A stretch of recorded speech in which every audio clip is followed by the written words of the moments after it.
everyone. I'm Lisa Giacomelli, the Director of North Carolina Science Olympiad. Welcome to our February episode of the NCSO Debrief, our monthly Q&A video series where I answer all of your pressing questions. All right, let's get started for today. First question, how much time should the students expect to have for the portion of animal adaptations that involves designing an animal to fit a specific environment?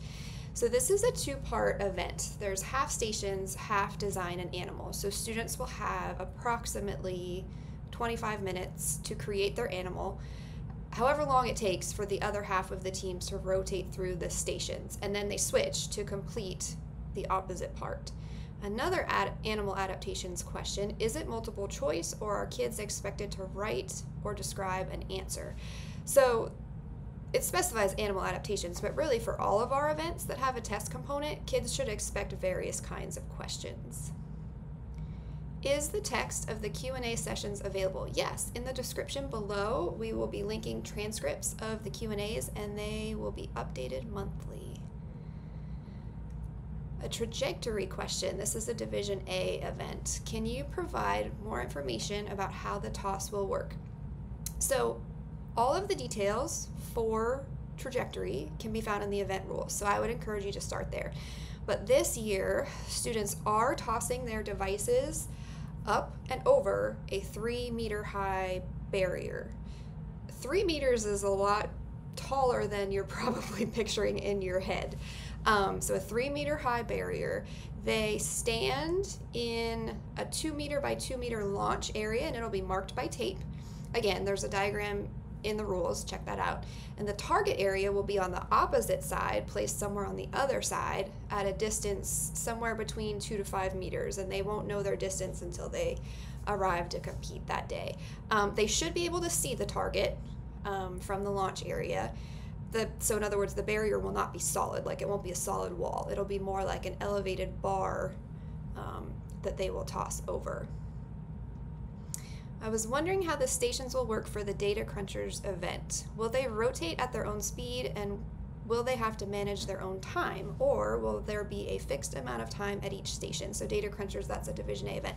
But really this question applies to any station event. So for any station event, students will be given a certain amount of time at each station, and it's not always the same. It varies depending on the event, the number of stations that there are, things like that.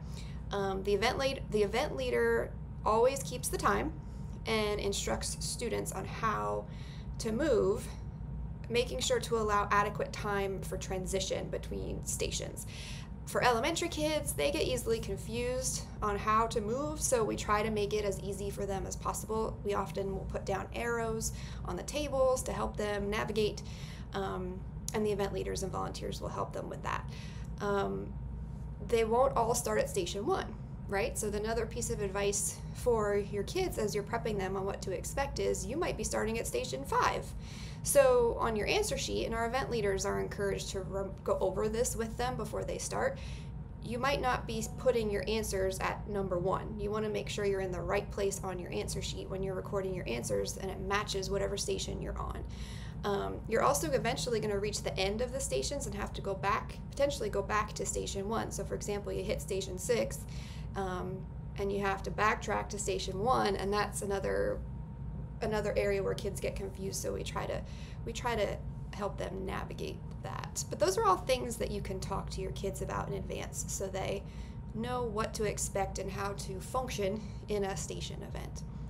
All right, thank you for submitting your questions and for watching our video. We will be back with a new episode next month. It's already March, wow. Check out the description below for ways to submit your questions. Be sure to like and subscribe to our channel, and definitely follow NC Science Olympiad on Instagram, Facebook, and Twitter for all of the latest news and updates. All right, see you soon.